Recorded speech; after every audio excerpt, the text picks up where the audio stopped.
back. So a couple long leaves. Get it. When you get the young ones, they're much tender. I kinda leave that one for show. Yeah. And when you cut the callaloo, they come back, you know. They spring back. So the more you cut them, the more they spring. They're fresh and nice, see? Oh my gosh. Callaloos are just fresh and nice. Ooh. Right. Hey. Is my callaloo, and I've got a few leaves of the cow tongue because I didn't want much. Let me show you. A few leaves of the cow tongue. How beautiful. It's DW Cooks and Gardens, and my name is Donna. I am a gas engineer in London, and my passion is gardening. I grow lots of peppers. I make pepper sauce. I have a pepper sauce brand. It's called DW Pepper Sauce. It's sold in the shop in Thornton Heath in Comfrey's bakery. So let's big up my friend Tanya. So there's a health corner right here. So where you get cerasee. So I have cerasee. I have mint. I have the Cuban oregano. I have quite a few things growing. So but yes, to get your garden in order, in shape, you know, you have to have the passion for it, but at the same time you have to care. And one of the things that I do is that I make tea. It's called a compost tea. I'll show you, and I'll make a video and show you how I make the compost tea. You see the giant cabbage that I have there, and I have a pepper where I can just, should I do this? I'm gonna bite this and let you know. If you got high tolerance to eat pepper, you learn to eat this one. Okay, let me show you. Right, this pepper is grown in my garden, and if you love pepper, as you know, my dad used to just bite on the pepper, so I'm just gonna bite on this one. Then thinking that it's gonna burn me.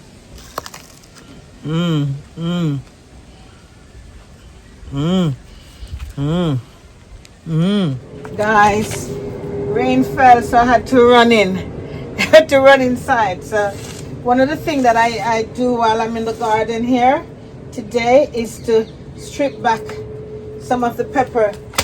Basically what it is that the time is running out on the plants, you know, in essence. We don't need to grow leaves right now.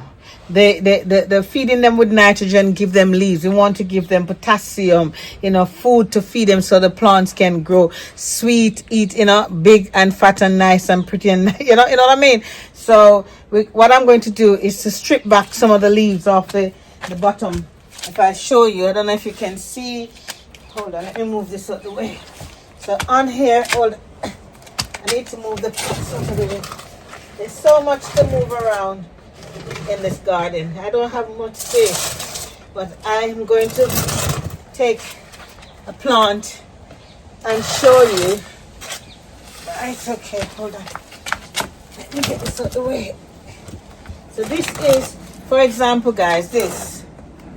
So as I was saying to you guys, that when it comes to this point in the garden where a lot of peppers are growing and things are fruiting, you need to strip back some of the leaves. So if you look on this plant, it's got a lot of leaves at the bottom of the stalk. So at the bottom of the tree, put it in whichever you want to call it. So in order for us to get big peppers, you notice there's a lot of peppers on there. Look, I use this one because it's got a lot of peppers, so I want to show you. Have a look. This one have a lot of peppers there. You see the peppers? A lot of peppers on this one, right? So I don't want to deny the peppers their food. So what I'm doing now is to strip back, take off the bottom leaves off it, because you got some big peppers on there. And let the energy, let the food, when you feed it, let the food go straight into, you know what I mean, go into the concentrate on the feeding the pepper as opposed to growing more leaves. See, a lot of it's putting out a lot. If I was in Jamaica where it's hot and we have the tropical weather, I wouldn't even bother about it. But right now we don't need no whole heap of leaf, so and it gives it air. You get a whole heap of air to breathe. So I'm going to leave this in the pot and I'm coming back for it and I'll show you what I'm going to do with that. Yeah, when I'm going to leave it there. So I'm going to take off most of the leaves and I will continue doing that for most of the peppers around in the garden. Yeah, because as we said, we don't need leaves, we need fruits.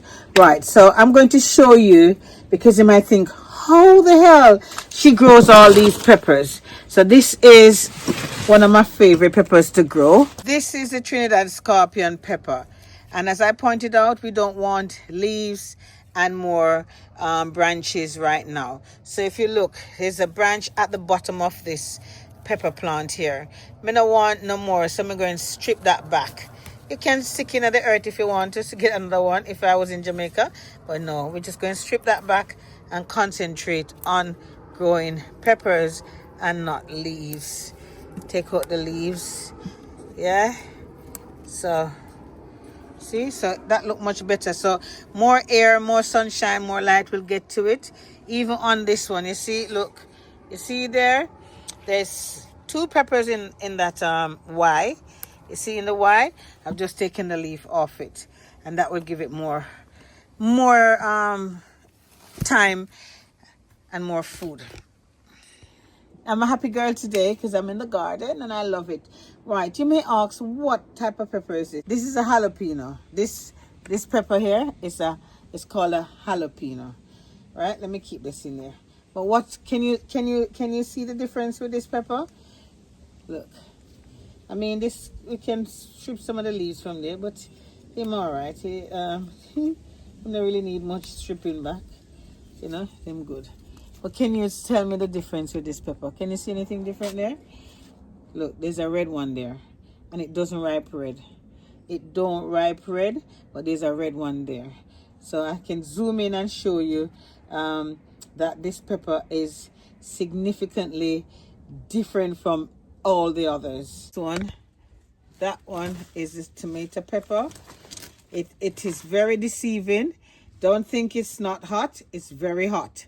Very hot, guys. I'll tell you the story when I'm finished. I'm telling the story when I'm finished. There's a red one here. They're very hot. Don't take any chances with them. I'll leave that one there. So for yes, guys, it's only fair that I bring you and show you the giant cabbages. The red one. I seem to have better luck with the red one than the others. The other one, them full of caterpillar. I'll show you on the front. They're full of caterpillar, so I don't think I want to plant them again. But nevertheless, you hear it? That's the sound of good cabbage. There's another one here. 1, 2, 3. Another one over here. Hold on. There's 4 of them. I don't know if there's one at the back. 4 of them, but yes. The good soil. If you look on the soil, how dark the soil is. You see the darkness of the soil, and this soil is basically what I make. So it's good soil that they get and good food. And also the callaloo, which is the cow tongue callaloo. Look how green and lush it is. This leaf look like him curl up. We can break that one off like something on it, but yes, that's part of it, isn't it? So that will go in the compost. Definitely. So yeah, look at the length. I think when I measure this is about nearly 20 inches long. I'm saying, what? 20 inches long? And the cabbage, look how beautiful it is. And the peppers are coming. We just need some sunshine, guys. That's all we need. But let me go and show you now and tell you how I make up my fertilizers, my feed, my compost tea, and what I use to, make my plants look so green and fresh and beautiful. Right, so this is Nettle, Comfrey, and Rhubarb tea. So I use that to feed the plants. So stir it around, dilute it, guys. It has to be diluted. So if you use a cup, you make sure that at least a few liters of water is mixed with that. So there it is, because it's very neat and strong. You don't want to spoil your plants. So this helps, and this it has a lot of nitrogen in it. Well, as I said, you don't want a lot of leaves now, but it still builds plant health, definitely, and makes the plant green, fresh, and obviously help to boost the growth of the plant. It smell, when I say smell, guys, it smell. It is not the most pleasant thing ever, right? Hey, wow, what a day it has been. It's been a glorious day, a beautiful day. Thank you so much, guys. Thank you so much for watching the video. Please remember to share, comment. I would love to hear what you think about using molasses and the wood ash to, fertilize my plants, and what